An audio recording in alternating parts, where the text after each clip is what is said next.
More than 2 years after a Scarborough man went missing, police are now indicating that he may have been murdered. Darren Sepanian hasn't been seen since December 23, 2023.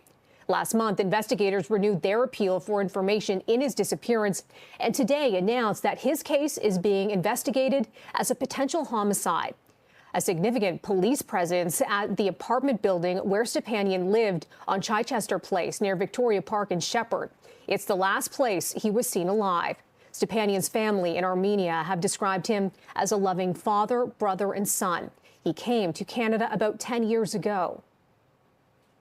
We believe there is a strong possibility that foul play was involved in Tehran's disappearance. We continue to actively investigate what happened and are pursuing all available leads. I also wanted to be very clear, if anyone has any information about this case, including helping someone after the fact or assisting in the destruction of evidence or hiding evidence, they could be charged with accessory after the fact to murder. Now is the time to come forward. They had a suspicion that this is a foul play situation for a long time, so this is not a surprise, but to hear that from professionals and from detectives is in some way confirming their worst fears. And it can be good, but in one sense, it's very comforting to know that a major step is being now taken. So they're devastated. That's all I can say. They're devastated, and they have been since the day he disappeared. Police would not say why they suddenly believe Sepanian could have been murdered, only saying new information recently obtained has led them to that possibility. Anyone with information on his disappearance is being asked to contact Toronto Police or Crime Stoppers. For more on this, we're joined by CTV's political safety analyst and former OPP Commissioner Chris Lewis. Thanks so much for being with us tonight. Good evening, Melissa. And I wonder, given your experience, when you hear the police are suddenly looking at a case like this as a potential homicide after a man went missing 2 years ago, what's the first thing that comes to mind?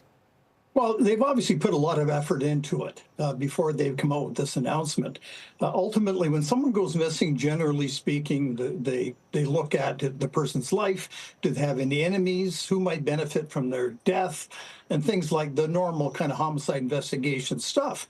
And at the same time, to be looking at their personal life, their use of bank cards, the use of phones, what did they leave when they went missing? Was there stuff laying in the house they would normally have with them?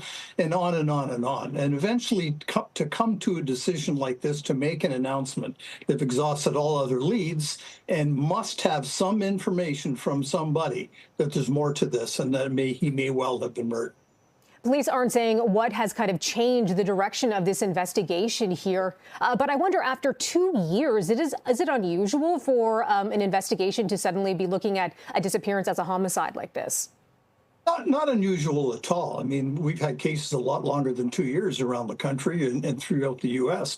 where people have been missing for years, presumed to have run away or whatever at the time. Think back to the case of the missing women in British Columbia years ago that ultimately were found to be murdered and buried in Coquitlam. So there's always that possibility. But the fact that Toronto Police Homicide, very experienced organization and homicide unit, have now made this announcement, then they're reasonably sure this is a homicide. Yeah, they've been appealing for more information. We did hear from police about this not too long ago, and again, renewing that call for information again today. Does this act as kind of a reset for a probe like this? It does in a way. It also, the announcement brings the fact, alerts others to the fact that, hey, there may be more to this. So if people are sitting back thinking, I should have probably told them this at the time, but I didn't. But, people may come forward now with information. And the detective sergeant made it very clear that if people are holding back information or helped or destroyed evidence in any way, then they could be charged as well. You don't normally hear that announcement in a case like this, so it makes me think that they must know more, that the suspect, somebody out there, has done just those very things. And it's a bit of a warning to them, too, that you may be in trouble here, so you better think about your options. We also heard from a lawyer representing Stepanian's family, just talking about how the family's feeling right now. What is it like being able to communicate this sort of information with a family that is just looking for answers? Well, for sure. And I mean, it's always difficult. The bottom line, and the family's been going through 2 years of grieving, wondering what happened to him, probably assuming that he must be deceased or he would have been in contact with wife, children, family, parents, etc. So in the meantime, now this at least may help, and hopefully when they solve this case, and they will, that it'll bring some closure for the family. But they know the police are at it and they're doing their best. And so that's a good thing, of course.